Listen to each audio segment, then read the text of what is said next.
Alright, what's up? We're back on this Pokemon Rattata Atta run.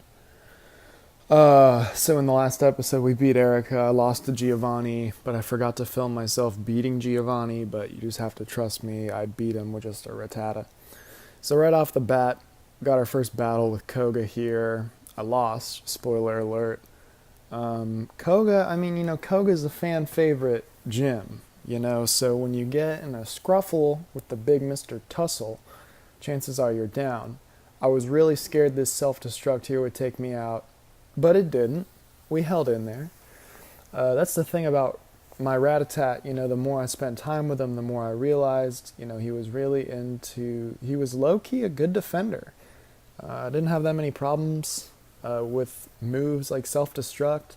The biggest problem came in the Elite Four with frickin' Bruno and his cross chops, but that's for later.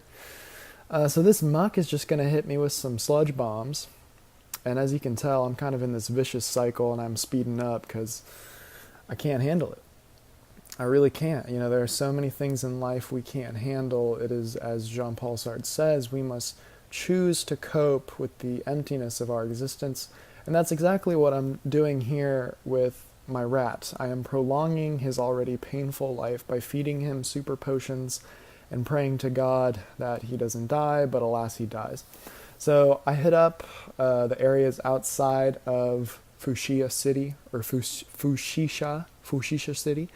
Anyway, I'm just back up in this, and then we're going to Super Fang the Coughing, which Super Fang is a great start move. You start off with that Super Fang, and for the most part, things are fine. You hit him with the Hyper Fang, boom, down, dead, just like that. But man, I'll tell you, this wheezing. I used to not be a big fan of the poison type Pokemon, but after this run, after getting my ass kicked by Koga so much, I might have to do a poison run. If you want to see that, like, comment, and subscribe. Am I right, fellas? So I honestly thought I was dead here. Look, I got poisoned. I'm halfway done. But Hyper Fang, as always, comes in very clutch. Very, very clutch.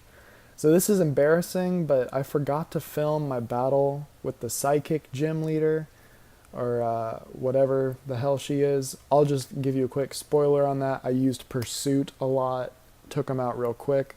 So I didn't film that, but so we're straight on to Blaine here. Blaine, as a child, I liked. As I get older, I like him less and less. I think he's kind of a normie gym leader, if we're going to be honest. He's what's he bringing to the table? Mad scientist? That's not exactly unique. This is a very exciting battle because I'm level 69 with my Rattata.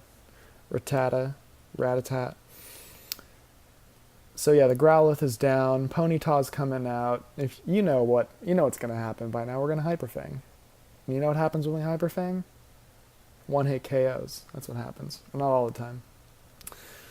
So he's gonna throw out a Rapidash. I start to get nervous because look at that mane.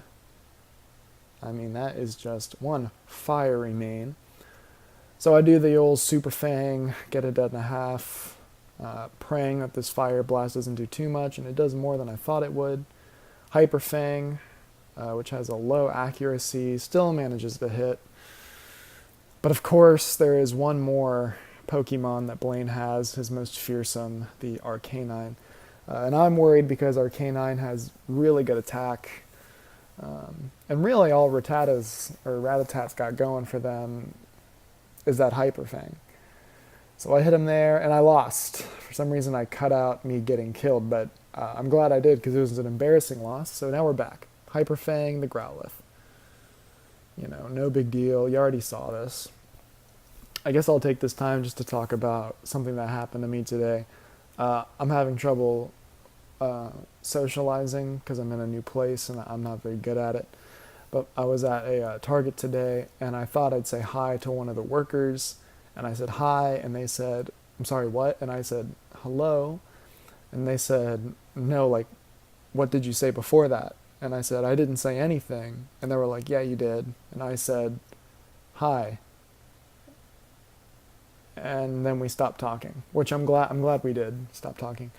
Also, I was at Target today and was pretty upset. Normally I buy clothes there because it's cheap and looks kind of cool. Great critical hit there, by the way, with the Hyper Fang. As you saw, the first one didn't do it, second one got the crit. Anyway, back to the story. I was in Target. I needed long sleeve button downs because I'm trying to apply for jobs, and I left all my shirts not with me. I do not have them. So, but they didn't have any at Target. Anyway, I got lucky. I got the flinch there with the Arcanine. And now we're one hit away. Arcanine missed. I mean, how lucky is that? Doesn't heal. Hyper Fang. So honestly, I didn't deserve to win that one, if you ask me. But I got it. So Blaine, he's out. That's 7 out of 8 gyms. And I'll be honest, I forgot to film a ton of my rival battles and the earlier Giovanni battles, but they're not that interesting. So as you can tell, I've bulked up quite a bit. 16 level difference here for gym number 8. Knock them down to half. I am terrified of Rhyhorns. Am I right? Because they don't die with normal type moves, as you'll see right here. I'm 40 levels higher. Hyper Fang doesn't kill him when he's at half health. Which, like so many things in this very short, very meaningless life that we experience, it just doesn't always go your way. Quick attack's not going to do much, but it does more than I thought it would. Alright, so that's what I'm talking about. Wasn't that bad. I'm speeding it up here because blah, blah, blah. Real boring. Alright? I mean, gosh, honestly, there's not much to talk about here. I've realized the more I do this, I'm really just hitting like 2 buttons and hoping, the algorithm works out so I get criticals and they miss. And it's just not as much fun talking about it as I thought it would be. I mean, I'm still having a good time. I got that Hyper Fang one-hit KO there. That was pretty cool.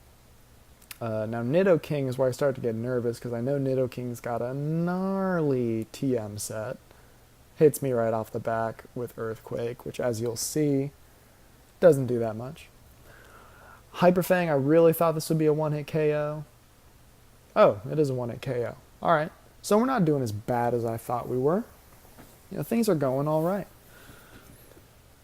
The Dugtrio, I mean, isn't it upsetting when such a cool guy like Giovanni has such a lame Pokemon that there's literally 3 penises poking out of the earth? I think Diglett and Dugtrio might be my least favorite Pokemon. They're ugly. They serve no purpose. If you want a ground-type Pokemon, you can go with any other ground-type Pokemon, really. Except for maybe some whack Gen 5 ground-type I don't know about. My point is, Giovanni is a cool guy. And cool guys don't have lame-ass Pokemon, Or at least it fits with their... I don't really understand what Giovanni's aesthetic is, you know what I'm saying? He's supposed to be this, tough Italian guy. I associate that with birds. I think he should be the bird-type guy. He should have all the dark birds in the Pokemon universe. But he doesn't, because, I'm not the creative director of Pokemon Red, Blue, Fire Red, Leaf Green. And that's another thing. Why did they call the 2 remakes Fire Red and Leaf Green? Well, I know that there's a Japanese Pokemon Green, but really for the American audience, shouldn't it have been like Fire Red and Aqua Blue? Or was that too similar to Sapphire? But then again, Ruby was close to Fire Red. So honestly, I think they need to work on, their marketing campaign. Even though this was 15 years ago, I think they have a lot to work on 15 years ago. Hyper Fang the Rhyhorn, praying to God, and it's fine. Like always, these things just kind of work out. Anyway, that's it for this episode. We got one more where I tackle the Elite Four. It is absolute hell, but I caught most of it on camera, so...